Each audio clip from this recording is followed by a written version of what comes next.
வணக்கம் நண்பர்களே. இப்போ 10th சிலபஸில் இருக்க ஃபர்ஸ்ட் யூனிட் முதல் உலகப் போரின் வெடிப்பும் அதன் பின்விளைவுகளும் இதை பற்றி பார்க்கலாம். வீடியோக்குள்ளே போகிறதுக்கு முன்னாடி என்னோடய ஐடியை ஃபாலோ பண்ணிக்கோங்க, சப்ஸ்கிரைப் பண்ணிக்கோங்க. என்னோடய ஐடியை பெல் பட்டன் கிளிக் பண்ணிங்கன்னா நான் போடுற நோட்டிஃபிகேஷன் உங்களுக்கு வரும். வீடியோக்குள்ளே போகலாமா? இப்போ இந்த புக்கில் இருக்க கற்றலை நோக்கங்கள் ஃபஸ்ட்டில் ஐரோப்பிய வல்லரசுக்கான பகைமையும் மோதல்களும் ஏற்படுவதற்கான இட்டு சென்ற காலனியாதிக்க போட்டி. ஃபஸ்ட்டு இதில் 6 பாயிண்ட் கொடுத்துருப்பாங்க. 6 பாயிண்டில் இப்போ ரொம்ப டீட்டெயிலாக இருக்குது. இது சும்மா இருக்கு அப்படின்னு நினச்சிட்டு பார்க்காம போயிடுறாங்க. ஏன்னா இந்த டாபிக் இதுலேருந்து தான் ஆரம்பிக்குது. ஏன்னா இந்த ஷார்ட்டாக ஞாபகம் வச்சுக்கணும் அப்படின்னா அறிமுகம், காலனியாதிக்க போட்டி 2வது பாயிண்ட்டு, 3வது பாயிண்ட்டு வல்லரசுக்கான போட்டி, 4வது முதல் உலகப் போருக்கான காரணங்கள், போரின் போக்கு, விளைவுகள், வெர்சியஸின் உடன்படிக்கையின் அதன் ரஷ்ய புரட்சிக்கான காரணங்களும் அதன் போக்கு விளைவுகளும், பன்னாட்டு சங்கம் உருவாக்குவதிலும் அதன் செயல்பாடுகளும் தோல்வியும் இப்படின்னு இருக்கா.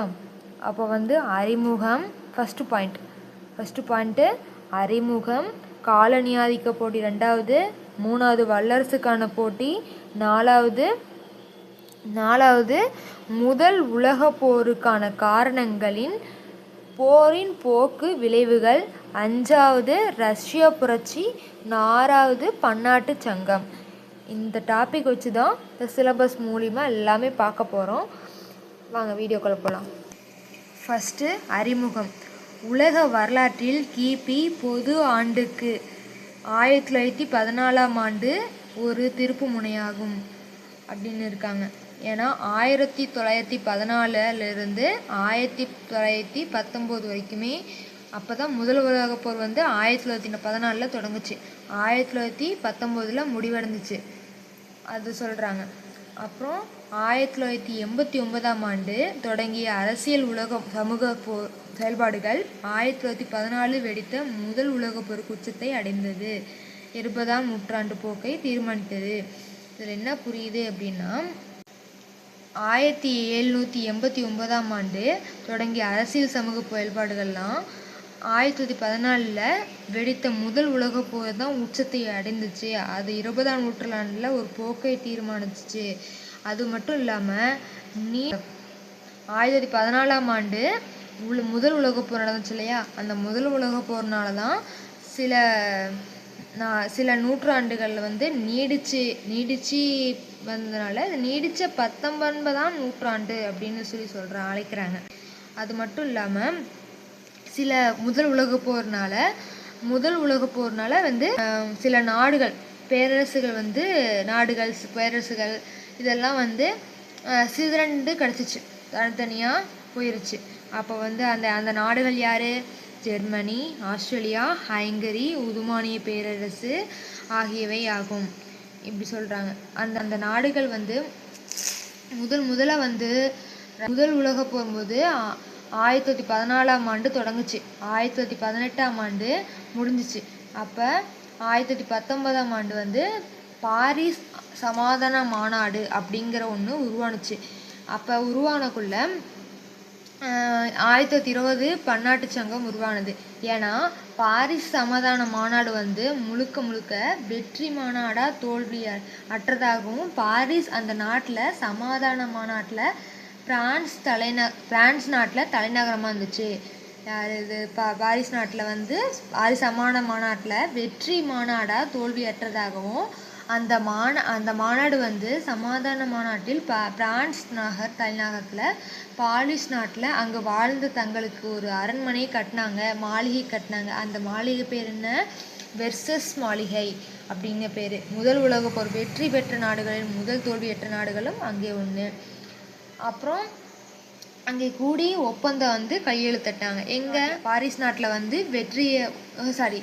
பாரிஸ் நாட்டில் ஒப்பந்தத்தை கையெழுத்திட்டாங்க. ஓகே. அப்புறமேட்டு அமெரிக்க சுதந்திர போர் அப்படிங்கிற ஒன்று உருவானுச்சு. எப்போ?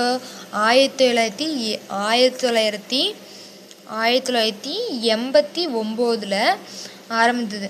அப்போ அதுக்கு நடுவில் 1776 அமெரிக்கா சுதந்திர போர் வந்து நடந்தது. அமெரிக்கா சுதந்திர போர் நடந்த போது தான் அடிமைத்தளமாக வச்சுருந்தாங்க. அப்போ அமெரிக்கா வந்து சுதந்திர போர் நடத்தும் போது வீரர்கள் அடிமைத்தளத்திலே இருந்தாங்க. அப்போ ஆங்கிலேயர்களுமே அந்த நிலைக்கு அடிமையாகவே இருந்தாங்க. நீங்கள் கேட்கலாம், வெள்ளைக்காரர்களும் ஆங்கிலேயர்களும் எப்படி வந்தாங்க அப்படின்னு கேட்கலாம். அப்போ வந்து இந்தியாவில் வந்து 1600 1947 வரைக்கும் பிரிட்டிஷ்காரங்க ஆங்கிலேயர்களெல்லாம் அடிமையாக வச்சுருந்தாங்களா. அப்போ வந்து இந்தியாவில் வந்து எப்படி வந்து 1947 பிரிட்டிஷ்காரர்கள் ஆங்கிலேயர்களும் அடிமையாக இருந்ததோ அதே போல தான் இன்றைக்கும் உலகத்திலேயே மிகவும் வல்லரசு நாடுகள் அமெரிக்கா அந்த நாடு காலகட்டத்தில் 1776 இங்கிலாந்து அமெரிக்காவை காலனியாக அடிமையாகவே வச்சிருந்துச்சு. அப்புறம் இந்த அடிமைத்தனத்திலேருந்து விடுபடணும் அப்படின்னு சொல்லி தான் ஆங்கிலேயர்களை எதிர்த்து போராடி வச்சாங்க. அதுதான் அமெரிக்கா சுதந்திர போர் அப்படின்னு சொல்கிறாங்க. ஓகே, ஏன் அப்படி அமெரிக்கா சுதந்திர போர் அப்படின்னு வந்துச்சு அப்படின்னா, அமெரிக்கா போரில் ஆரம்ப கட்டத்தில் வந்து அமெரிக்கா பின்தங்கி இருந்தது. அமெரிக்கா தோல்வியும் அடைஞ்சிச்சு. அப்போ ஆரம்ப கட்டத்தில் வந்து வெற்றி முகம் சூடாதனால ஆங்கிலேயர்களும் இருந்தாங்க. அமெரிக்கா பின்தங்கி இருந்துச்சு. அப்புறம் ஆங்கிலேயர்கள் வந்து வெற்றி முகத்தை அடைச்சாங்க. அதேமாரி தான் அமெரிக்கா சுதந்திர போர் முடிவப்போ அமெரிக்கா வெற்றி பெற்றுச்சு, ஆங்கிலேயர்கள் தோல்வி பெற்றாங்க. அமெரிக்கா நாட்டில் இங்கிலாந்து தேசத்தில் கொடி இறக்கப்பட்டு அமெரிக்கா தேசத்தில் கொடி வந்து ஏற்றப்பட்டாங்க. அப்போ வந்து 1776 முக்கியத்துவமாக என்ன ஆரம்பித்தாங்க, அமெரிக்கன் இண்டிபெண்டன்ஸ் டே அப்படின்னு சொல்லி ஆரம்பித்தாங்க. இப்போ வந்து 1776 வித்தியாசமாக மன்னருக்கும் மக்களுக்கும் ஏற்பட்டுச்சு. என்னது போர் நடந்தது. 1776 1789 வரைக்குமே மன்னருக்கும் மக்களுக்குமே வார் நடந்தது. அதில் பிரான்ஸ் நாட்டில் இருக்கிற வருவதற்கு காரணமே என்னன்னா சுதந்திர போர். பிரெஞ்சு புரட்சி வந்து வருவதற்கு காரணமே யார்? அமெரிக்கா சுதந்திர போர் தான் காரணம். அப்போ அந்த பிரான்ஸ் புரட்சியில் வந்து யார் இருக்கா அப்படின்னா 16ஆம் லூயி, அவங்களோட மனைவி மேரி அரியான்ஸ் அப்படிங்கிறவங்க தான் 2 பேரும் ஆட்சி செஞ்சிட்டு இருந்தாங்க. பிரான்ஸ் நாட்டில் வந்து ரொம்ப அவங்க ஒரு ஆட்சி நல்லதாக ஒன்று செயல்படவே இல்லை. அப்போ வந்து சுருக்கமாக சொல்லணும்னா, பிரான்ஸ் நாட்டை வந்து ஆண்ட மன்னர்கள் நாட்டையும் நாட்டு மக்களையும் முன்னேற்ற பாதையில் கொண்டு செல்லவே இல்லை, தவறவிட்டாங்க. அப்போ வந்து கோபமுற்ற மக்கள்லாம் மன்னருக்கு எதிராக வந்து கிளர்ச்சி செஞ்சாங்க. இதில் விளைவு என்ன? பிரெஞ்சு புரட்சி மட்டும்தான். இது முடிவில் வந்து என்ன நடந்துச்சு அப்படின்னா, மன்னர் வந்து மக்களால் கொல்லப்பட்டாங்க. அப்போ 1776 1729 இது வரைக்கும் இதன் பார்த்து ரஷ்யா புரட்சி ஏற்பட்டுச்சு. என்ன பார்த்து? பிரெஞ்சு புரட்சி பார்த்து தான் ரஷ்யா புரட்சி ஏற்பட்டுச்சு. 1917 ரஷ்யா புரட்சி நடந்தது. இந்திய விடுதலை போர் வந்து வெறுக்க ஏற்பட்டுச்சு. 1917 ரஷ்ய புரட்சி ஏற்பட்டது. இந்திய விடுதலையும் வெறுக்க ஏற்பட்டது. 1947 தான் வந்து இந்தியாவுக்கு சுதந்திரம் கொடுத்தாங்க. அப்போ வேலூர் புரட்சி 1806 கலகம் செஞ்சாங்க சிப்பாய்கள். வேலூரில் சிப்பாய்கள் வந்து கலகம் செஞ்சாங்க. 1600 வந்து பிரிட்டினார்கள், வெள்ளைக்காரர்கள், ஆங்கிலேயர்கள், இந்தியர்கள்லாம் வந்தாங்க. அப்போ எதிராக வந்து ஆட்சி செய்ய முடியல. தென்னிந்தியாவில் வேலூர் புரட்சி வந்து ஏற்பட்டுச்சு. அப்போ வந்து இது முன்பாக வந்து ஏற்பட்ட தோல்வி அடைஞ்சாங்க. தென்னிந்தியாவில் ஆட்சி செஞ்சும் போது வேலூர் புரட்சியில் வந்து ஆட்சி செஞ்சோடனே அங்கே வெற்றி வாகை சுடாமல் தோல்வி தான் சந்திச்சாங்க. இதுக்கு காரணம் வந்து நம்மிடம் ஒற்றுமையே இல்லை, அந்த மக்களிடையும் மன்னர்களையும் ஒற்றுமை இல்லை. அதுக்கப்புறம் 1660 ஆங்கிலேயர்களுக்கும் இந்தியருக்கும் வந்தாங்க. அப்போ 1947 இந்தியர்கள் வந்து 376 வருடமாக இருந்தாங்க. 1887 முதல் இந்திய சுதந்திர போர் நடந்தது. ஆங்கிலேயர்கள் வந்து சிப்பாய் கழகம் வந்து ஏற்படுத்தினாங்க. என்னென்னா, மக்களோட இந்திய சுதந்திர போரில் கலந்து கொள்ளலாம் அப்படின்னு சொல்லிட்டு சிப்பாய் மட்டுமே வந்து கலந்து கொண்டாங்க. அப்போ வந்து 1776 1789 வரைக்குமே 1914 வரைக்குமே செஞ்சுட்டு இருந்தாங்க. முதல் உலக போர் செல்வது என்ன காரணம் அப்படின்னா, முதல் உலக போர் ஏன் நடக்கிறதுக்கு என்ன காரணம் அப்படின்னா, உலகில் உள்ள அனைத்து நாடுகளும் அவற்றை நேரடியாகவோ இல்லை மறைமுகமாகவோ போர் ஈடுபட்டது. இதுதான் முதல் உலக போருக்கான காரணம்.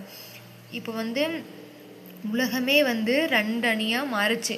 என்ன அணி? முதல் குரூப்பாக மாறுச்சு, 2வது குரூப்பாக மாறுச்சு. அது என்ன முதல் குரூப்பு, 2வது குரூப்பு?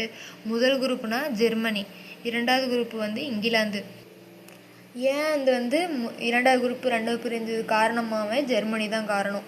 ஏன்னா இந்த 2 உலக நாடுகளுமே வந்து படுதோல்வி தான் செஞ்சிச்சு. ஜெர்மனியும் கூடவே படுதோல்வி தான் கடந்துச்சு. உலக போர்களில் வந்து உலக நாடுகள் வந்து வரைபடமே மாற்றி அமைக்கப்பட்டது.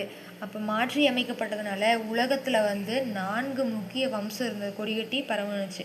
அப்போ இந்த என்ன ஒரு வம்சம் பரவுச்சு அப்படின்னா, ஆஸ்திரேலியா,